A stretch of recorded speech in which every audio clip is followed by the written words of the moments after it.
नमस्कार। नेपाल जो है बहुत बड़े युद्ध की तरफ आगे बढ़ रहा है और कुछ विदेशी शक्तियां चीन, अमेरिका और भारत वो अपने युद्ध का मैदान नेपाल को बनाने जा रही है। आज हम अपने नेपाली मित्रों को पूरा समझा देंगे, कंप्लीट समझा देंगे कि नेपाल में चल क्या रहा है और आप क्या जानते हैं, सच्चाई है क्या।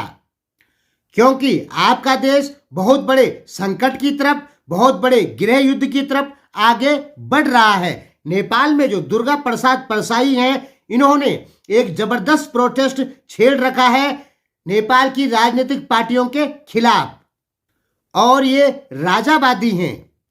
देखिए, अमेरिका जैसे देश चाहते हैं कि नेपाल में लोकतंत्र बरकरार रहे, वहीं भारत चाहता है कि नेपाल में राजशाही वापस आए और चीन भी चाहता है कि नेपाल में राजशाही वापस आए। भारत और चीन राजशाही को क्यों चाहते हैं, पहले ये समझिए, और अमेरिका लोकतंत्र को क्यों चाहता है, पहले ये समझिए। देखिए, अगर नेपाल में इस समय राजा वापस आ जाते हैं तो 2024 का चुनाव भारतीय प्रधानमंत्री मोदी जीत जाएंगे। कारण तब वो कहेंगे कि देखो, हमने नेपाल को हिंदू राष्ट्र बना दिया और हम भारत को भी हिंदू राष्ट्र बनाने की कोशिश करेंगे। इससे होगा क्या कि भारत के 80-90 करोड़ हिंदुओं के वोट जो है वो मोदी को पड़ेंगे।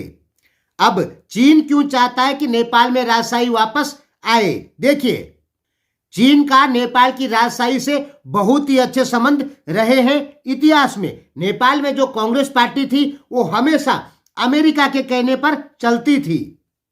पूरा इतिहास आप चेक कर लीजिए। भारतीय कांग्रेस और नेपाली कांग्रेस आपस में दुश्मन थे इतिहास में, लेकिन भारत की बीजेपी या पुराना जनता दल वो नेपाली राजा का कट्टर समर्थक था, लेकिन भारत की कांग्रेस पार्टी नेपाली राजा की विरोधी थी। यानी इतिहास से ही नेपाल की राजशाही के समर्थन में चीन भी रहा है और भारतीय जनता पार्टी भी रही है। भारतीय कांग्रेस नेपाली राजा को अपना दुश्मन मानती थी, क्योंकि नेपाली राजा के ऊपर नेपाली कांग्रेस पार्टी का ज्यादा प्रेशर था। इसलिए कई बार नेपाली राजा को ऐसे काम करने पड़ते थे जो भारतीय कांग्रेस के खिलाफ होते थे।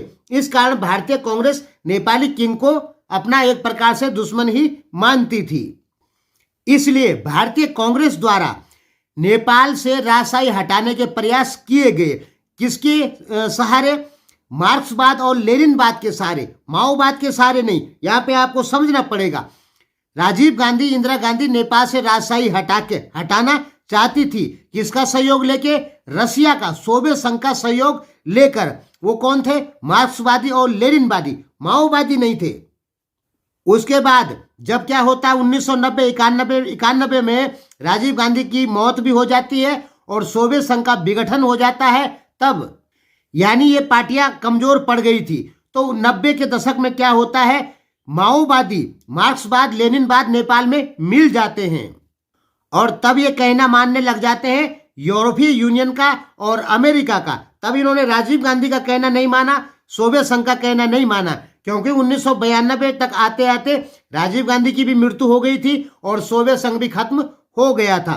तब इन्होंने कहना माना अमेरिका का, यूरोपीय देशों का, और 1996 से नेपाल में जनयुद्ध चला राजशाही के खिलाफ और 2008 में हट गई राजशाही।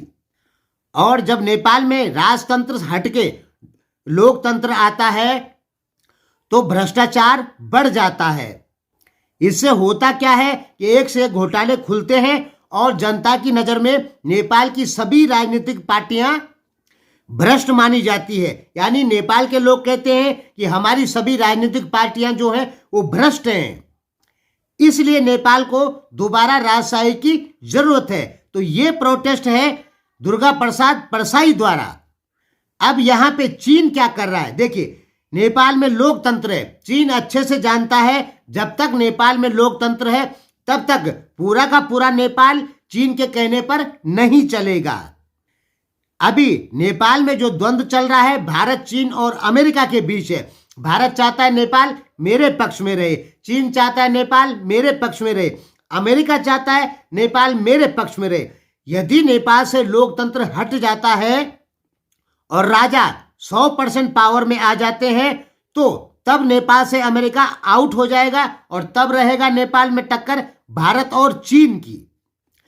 नेपाली किंग को अपने पाले में रखने के लिए तब भारत और चीन के बीच में टकराव होगा और तब राजा यदि किसी की बात नहीं मानते हैं, चीन की बात नहीं मानते हैं, तो चीन राजा विरोधी शक्तियों को फिर खड़ा कर देगा नेपाल में।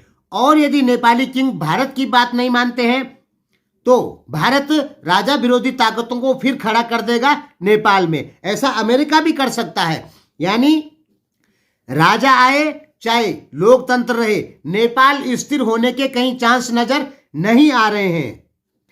नेपाल में राजा यदि 100% पावर में आता है तो नेपाल फिर से अस्थिर हो जाएगा। कारण क्योंकि राजा विरोधी ताकतें फिर सर उठाएगी। क्या मालूम फिर एक गृह युद्ध शुरू हो जाए राजा के खिलाफ, और ऐसा बिल्कुल हो सकता है। हालांकि नेपाल में राजा आने के 100% चांस नहीं है, या पूरी पावर के साथ राजा नेपाल में आए ऐसा नहीं हो सकता। यदि नेपाल में राजा वापस आएगा भी तो वोटिंग भी होगी और सारी शक्तियां राजनीतिक पार्टियों के पास में होगी। और जैसे ब्रिटेन में रानी है, जापान में बादशाह है, उसी प्रकार राष्ट्रपति के बदले राजा को रखा जाएगा। राजा की सारी शक्तियां सीज कर दी जाएगी, मात्र कुछ शक्तियां राजा को दे दी जाएगी। ऐसा ही नेपाल में हो सकता है। यदि आप ऐसा सोचते हैं नेपाल के लोग कि हमारे यहाँ राजा आएगा और 100% पावर के साथ आएगा, तो ऐसा अब कभी नहीं होगा। राजा आएगा लेकिन देश को पार्टी ही चलाएगी। बाकायदा फिर भी चुनाव ही होंगे, जैसे ब्रिटेन में होता है, जैसे जापान में होता है। अगर ऐसा हुआ, राजा आए और संविधान के अंतर्गत उनकी पावर को बांध दिया जाएगा, कम शक्तियां दे दी जाएगी, जैसे ब्रिटेन की रानी के पास या जापान के सम्राट के पास जो पावरें हैं उतनी ही पावर राजा को दे दी जाएगी, तो नेपाल को ज्यादा नुकसान नहीं होंगे और गृह युद्ध की संभावना भी नहीं होगी।